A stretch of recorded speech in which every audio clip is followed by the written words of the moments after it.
From translation, RSV Revised Standard Version. This 83rd day of the year. Today we are reading passages, Judges 16 to 18. Judges chapter 16, verses 1 to 31. Samson went to Gaza, and there he saw a harlot, and he went into her. The Gazites were told, Samson has come here, and they surrounded the place and lay in wait for him all night at the gate of the city. They kept quiet all night, saying, till the morning light, then we will kill him. But Samson lay till midnight, and at midnight he arose and took hold of the doors of the gate of the city and the 2 posts, and pulled them up, bar and all, and put them on his shoulders, and carried them to the top of the hill which is opposite Hebron. After this he loved a woman in the valley of Sorek, whose name was Delilah. And the lords of the Philistines came to her and said to her, entice him, and see wherein his great strength lies, and by what means we may overpower him, that we may bind him to afflict him. And we will each give you 1,100 pieces of silver. And Delilah said to Samson, please tell me wherein your great strength lies, and how you might be bound, so that one could subdue you and afflict you. Samson said to her, if they bind me with 7 fresh bowstrings that have not been dried, then I shall become weak, and be like any other man. Then the lords of the Philistines brought her 7 fresh bowstrings which had not been dried, and she bound him with them. Now she had men lying in wait in an inner chamber.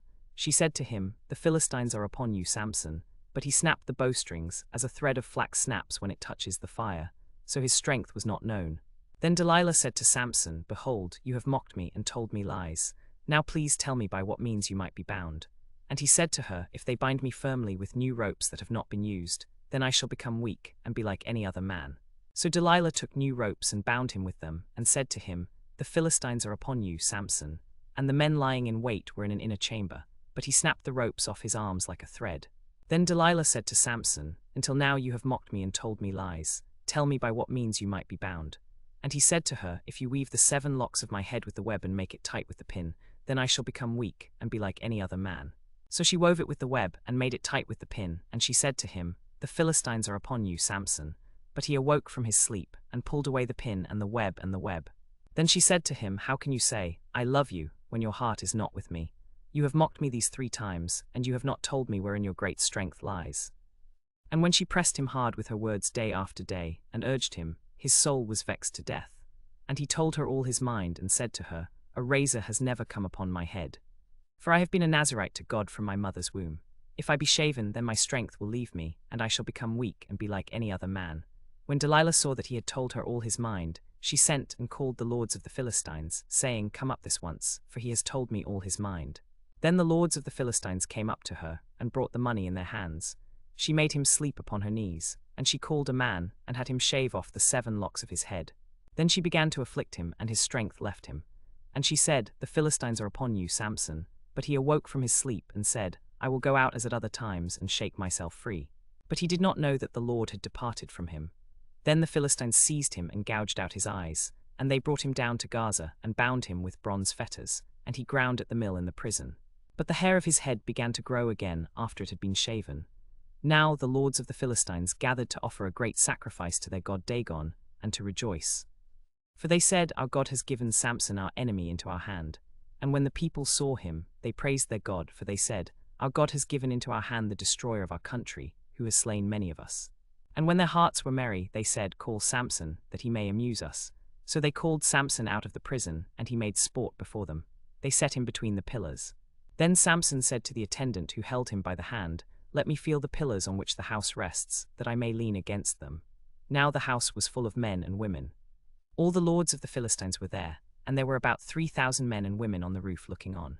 And Samson called to the Lord and said, O Lord God, remember me, I pray thee, and strengthen me. I pray thee only this once, O God, that I may be avenged on the Philistines for my 2 eyes. And Samson grasped the 2 middle pillars on which the house rested, and he leaned his weight upon them, his right hand on the one and his left hand on the other. And Samson said, let me die with the Philistines. Then he bowed with all his might. And the house fell upon the lords, and upon all the people who were in it. So the dead whom he slew at his death were more than those whom he had slain during his life. Then his brothers and all his father's house came down and took him, and brought him up and buried him between Zorah and Eshtal in the tomb of Manoah his father. He had judged Israel 20 years. Judges chapter 17, verses 1 to 13. And there was a man of the hill country of Ephraim, whose name was Micah. And he said to his mother, the 1,100 pieces of silver which were taken from you, about which you uttered a curse, and also said it to me, Behold, the silver is with me. I took it, and his mother said, Blessed be you by the Lord, my son. Then he restored the 1,100 pieces of silver to his mother. And his mother said, I dedicate the silver to the Lord from my hand for my son, to make a carved image and a metal image. Now therefore I will restore it to you. So when he restored the money to his mother took 200 pieces of silver, and gave them to the silversmith, who made of it a carved image and a metal image. And it was in the house of Micah. And Micah had a shrine, and he made an ephod and teraphim, and installed one of his sons, who became his priest. In those days there was no king in Israel. Every man did what was right in his own eyes. Now there was a young man of Bethlehem in Judah, of the family of Judah, who was a Levite, and he sojourned there. And the man departed from the city of Bethlehem in Judah to sojourn where he could find a place. And as he journeyed, he came to the hill country of Ephraim to the house of Micah. And Micah said to him, From where do you come? And he said to him, I am a Levite of Bethlehem in Judah, and I am going to sojourn where I may find a place. And Micah said to him, Stay with me, and be to me a father and a priest, and I will give you 10 pieces of silver a year, and a suit of apparel, and your living. And the Levite was willing to stay with the man. And the Levite was content to dwell with the man, and the young man became to him like one of his sons. And Micah installed the Levite, and the young man became his priest, and was in the house of Micah. Then Micah said, Now I know that the Lord will prosper me, because I have a Levite as priest. Judges chapter 18, verses 1 to 31. In those days there was no king in Israel.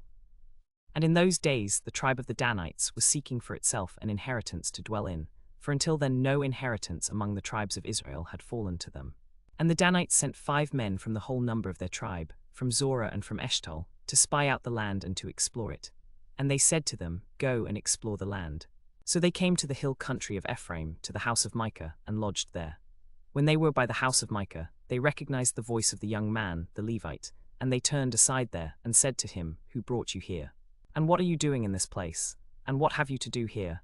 And he said to them, Thus and so Micah did for me, and he has hired me, and I have become his priest. And they said to him, Inquire of God, that we may know whether the way we are going will be successful. And the priest said to them, Go in peace, the way before you is under the eye of the Lord. Then the 5 men departed and came to Laish, and saw the people who were there, how they dwelt in security after the manner of the Sidonians, quiet and unsuspecting, lacking nothing that is in the earth, and possessing wealth. And they saw how they were far from the Sidonians, and had no dealings with anyone. And they came to their kinsfolk at Zorah and Eshtaol, and said to them, What do you say? They said, Arise, and let us go up against them.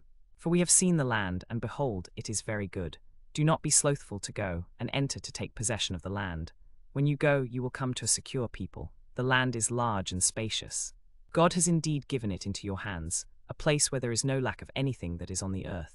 Then 600 men of the Danites, armed with weapons of war, set out from Zorah and Eshtaol, and went up and encamped at Kiriath-Jearim in Judah. On this account that place is called Mahane-Dan to this day. It is west of Kiriath-Jearim. And from there they passed on to the hill country of Ephraim, and came to the house of Micah. Then the 5 men who had gone to spy out the land said to their fellows, Do you know that in these houses there are an ephod, teraphim, a carved image, and a metal image? Now therefore consider what you will do.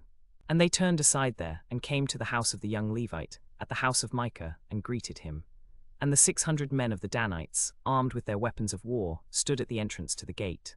And the 5 men who had gone to spy out the land went up and entered, and took the carved image, the ephod, the teraphim, and the metal image, while the priests stood at the entrance of the gate, with the 600 men armed with weapons of war. And when these went into Micah's house and took the carved image, the ephod, the teraphim, and the metal image, the priest said to them, What are you doing? And they said to him, Be silent.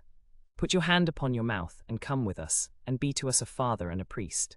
Is it better for you to be priest to the house of one man, or to be priest to a tribe and a clan in Israel? And the priest's heart was glad, and he took the ephod and the teraphim and the carved image, and went in the midst of the people. Then they turned and departed, and put the little ones, the cattle, and the baggage before them. When they were some distance from the house of Micah, the men who were in the houses near Micah's house were called together, and overtook the Danites. And they cried out to the Danites, and they turned their faces and said to Micah, What is the matter that you have come together? And he said, You have taken my gods which I made and the priest, and have gone away, and what have I left? How then do you say, What is the matter with you? And the Danites said to him, Do not let your voice be heard among us, lest angry fellows fall upon you, and you lose your life and the lives of your household. Then the Danites went on their way, and when Micah saw that they were too strong for him, he turned and went back to his house. And they took what Micah had made, and the priest who he had, and came to Laish, to a people quiet and unsuspecting, and smote them with the edge of the sword, and burned the city with fire. And there was no deliverer, because it was far from Sidon, and they had no dealings with anyone. It was in the valley which is near Beth-rehob. And they rebuilt the city, and dwelt in it. And they named the city Dan, after the name of Dan their ancestor, who was born to Israel. However, the name of the city was Laish at the first. And the Danites set up for themselves the carved image. And Jonathan the son of Gershom, son of Moses, and his sons were priests to the tribe of the Danites until the day of the captivity of the land. And they set up for themselves Micah's carved image which he made, all the time that the house of God was at Shiloh.